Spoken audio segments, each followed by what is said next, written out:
तो प्यारे दोस्तों, जैसा कि हम पढ़ रहे हैं मौर्य काल के बाद जो भी विदेशी आक्रमण हुए थे भारत में, उसके बारे में हम पढ़ रहे हैं, है ना।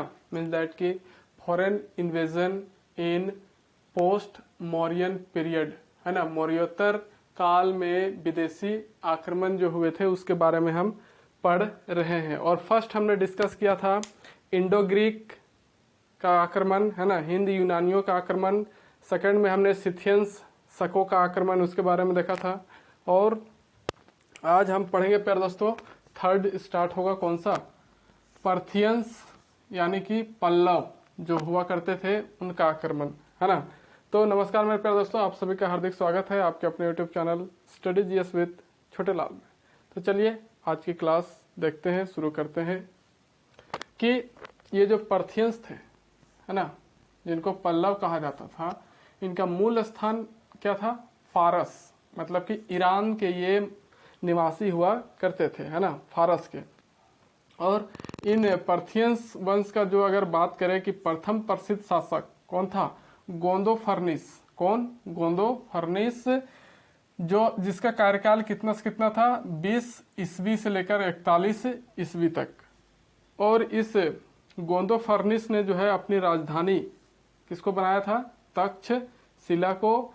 और इस गोंदो फर्निस को जो है तख्ते बही अभिलेख में जो है, जो खरोष्टी लिपि में लिखा गया है ये अभिलेख, इसमें जो है इसका नाम गुदुबहर कहा गया, या फिर गुदुबहर के नाम से इसका जिक्र मिलता है। किसमें, इस तख्ते बही अभिलेख में, है ना। किसका नाम, गोंदो फर्निस का जो है नाम हमें मिलता है, किस नाम से, गुदुबहर, है ना, इस नाम से, या फिर गुदुबहर कहा गया है किसमें, इस तख्ते बही अभिलेख में जो खरोष्ठी लिपि में जो है लिखा गया था।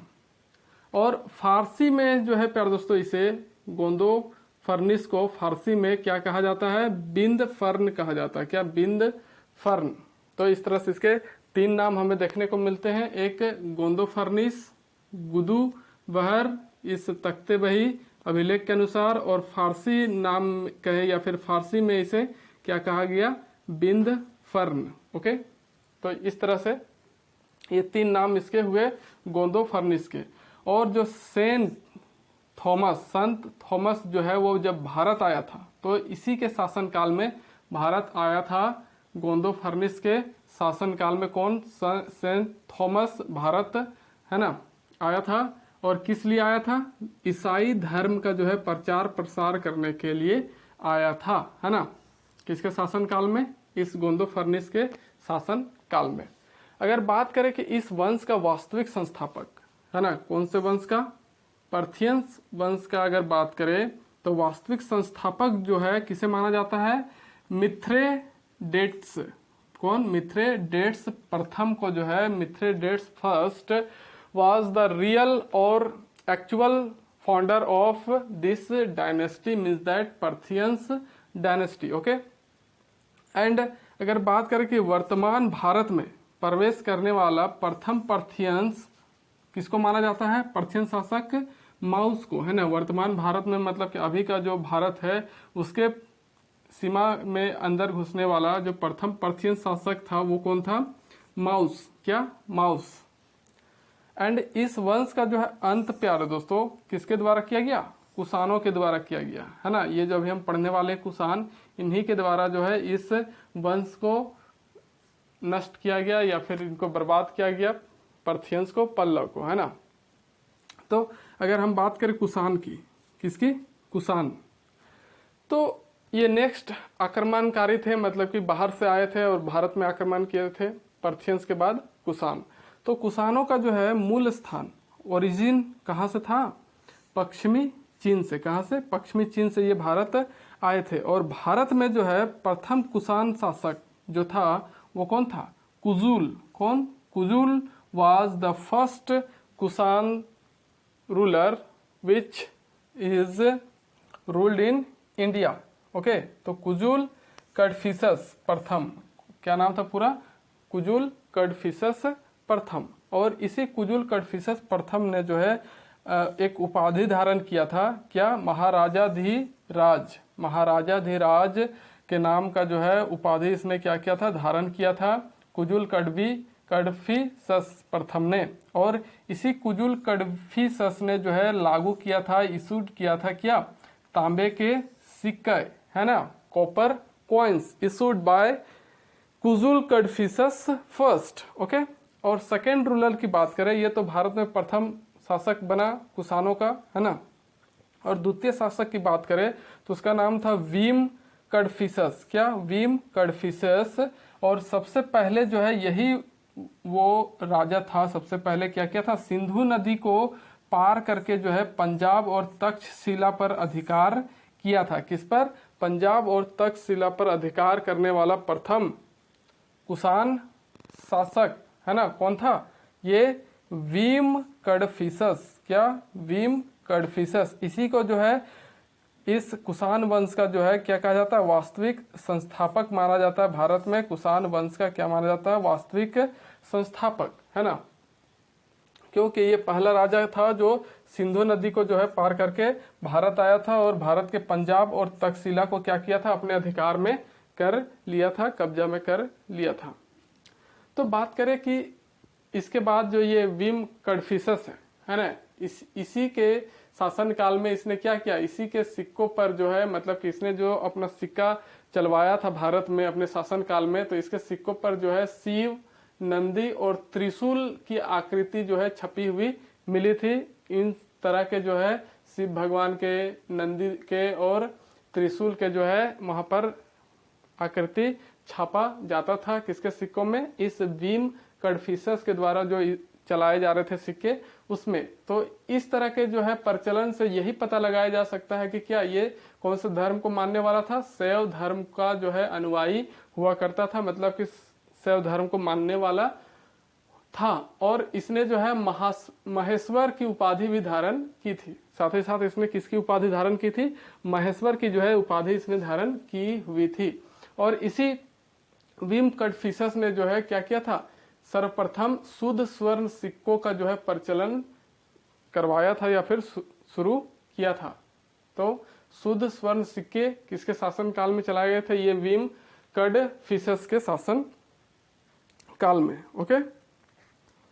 और बात करें कि कुषाण वंश का महान शासक, कुषाण वंश का महान शासक, greatest ruler of Kushan dynasty was Kanishka. Okay, Kanishka जो था कुषाण वंश का महान शासक हुआ करता था। और 78 ईस्वी में, है ना, 78 ईस्वी में इसने क्या किया था, कश्मीर के जो शक हुआ करते थे, मतलब कश्मीर में जो शकों का शासन चलता था, उन पर आक्रमण करके इसने जो है पूरे कश्मीर पर क्या कर लिया था, अधिकार कर लिया था। ओके। और उसी 78 ईस्वी में इसने क्या किया था, शक संवत जो है स्थापना की थी, मतलब कि शक संवत जो है हिंदू कैलेंडर, उसकी शुरुआत की थी। अब बात करें कि इसके शासन काल के तीसरे वर्ष, कुषाण वंश का जो महान शासक कनिष्क हुआ करता था, इसके शासन काल के तीसरे वर्ष क्या आयोजन किया गया था, जो फर्स्ट सेंचुरी में हुआ था, मतलब कि पहली शताब्दी में, फोर्थ बौद्ध महासंगति, है ना, चौथी बौद्ध महासंगति का जो है आयोजन करवाया था इसने। कब, अपने शासन काल के तीसरे वर्ष, मतलब कि प्रथम शताब्दी में। और इसी महासंगति के आयोजन में जो है बौद्ध धर्म जो है अपने दो समुदायों में विभक्त हो गया था। क्या क्या, एक हीनयान और एक दूसरा महायान में बट गया था। और जिसका अध्यक्ष कौन कौन कर रहे थे, वसुमित्र और अश्वघोष। कौन कौन, वसुमित्र और अश्वघोष दोनों क्या थे, बौद्ध भिक्षु हुआ करते थे। उसके बाद बात करें कनिष्क की, तो कनिष्क के दरबार में एक चिकित्सक भी रहा करता था, मतलब कि एक डॉक्टर भी रहा करता था, जिसका नाम क्या था, चरक। क्या, चरक। और चरक ने जो है एक पुस्तक लिखी थी, उसकी रचना की थी। तो उसके रचना जो है को क्या कहा जाता है, चरक संहिता, है ना। क्या, चरक संहिता, मतलब कि चरक संहिता की रचना करने वाले रचनाकार कौन थे, चरक। चरक के द्वारा कौन सी पुस्तक लिखी गई, चरक संहिता। ओके।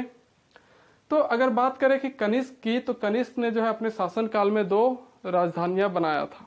तो उसके कौन कौन से 2 राजधानियां हुआ करती थी, फर्स्ट कैपिटल उसका था पुरुषपुर, मतलब कि वर्तमान का पेशावर जो पाकिस्तान में है। ओके।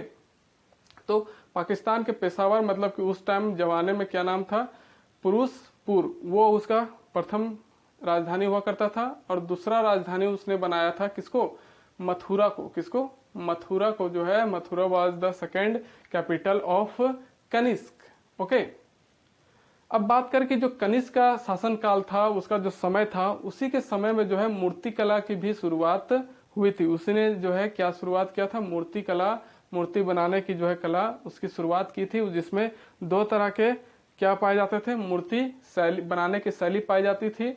एक तो गांधार शैली जो यूनान और रोमन से लिया गया था या फिर वहां की शैली को अपनाया गया था, और दूसरा था मथुरा शैली। ये पूर्णतः क्या था, स्वदेशी था, मतलब कि इसमें कोई भी विदेशी तौर तरीकों को अपनाया नहीं जाता था। भारत में जो जन्म हुआ था इस शैली का, उसी के द्वारा जो है मूर्तियों की स्थापना की जाती थी या फिर बनाई जाती थी, निर्माण किया जाता था। अगर भारत में बात करें मानव रूपी पूजे जाने वाली प्रथम मूर्ति की, मानव के रूप में जो है पूजा जाने वाला प्रथम मूर्ति वो कौन था, वो किसका था, गौतम बुद्ध जी का था। किसका, गौतम बुद्ध की मूर्ति को मानव रूपी पूजा जाने वाला प्रथम मूर्ति जो है माना जाता है। और गौतम बुद्ध की जो प्रथम मूर्ति जो बनी थी प्यार दोस्तों, वो कौन सी शैली की बनी थी, मथुरा शैली की ही बनी थी। कौन सी शैली, मथुरा शैली में जो है गौतम बुद्ध की प्रथम मूर्ति का निर्माण किया गया था। तो प्यार दोस्तों इस तरह से हमने देखा कि फर्स्ट तो क्या, हिंद यूनानियों का आक्रमण, दूसरा शकों का आक्रमण मतलब कि सिथियंस का आक्रमण, है ना। थर्ड हमने देखा पर्थियंस मतलब कि पल्लव का आक्रमण, और फिर कुषाण, है ना, कुषाणों का आक्रमण जो हुआ था उसके बारे में देखा। तो प्यार दोस्तों इस तरह से हमने देखा क्या, foreign invasion in post Mauryan, मौर्योत्तर काल में हुए विदेशी आक्रमण। ये पूरा जो है टॉपिक कंप्लीट हो गया प्यार दोस्तों। इसके बाद हम नेक्स्ट टॉपिक में फिर से नेक्स्ट वीडियो में मिलेंगे। तो वीडियो में अंतिम समय तक बने रहने के लिए आप सभी का सहृदय धन्यवाद। प्यार दोस्तों मिलते हैं नेक्स्ट वीडियो के साथ, तब तक के लिए नमस्कार, जय हिंद, जय भारत, जय झारखंड।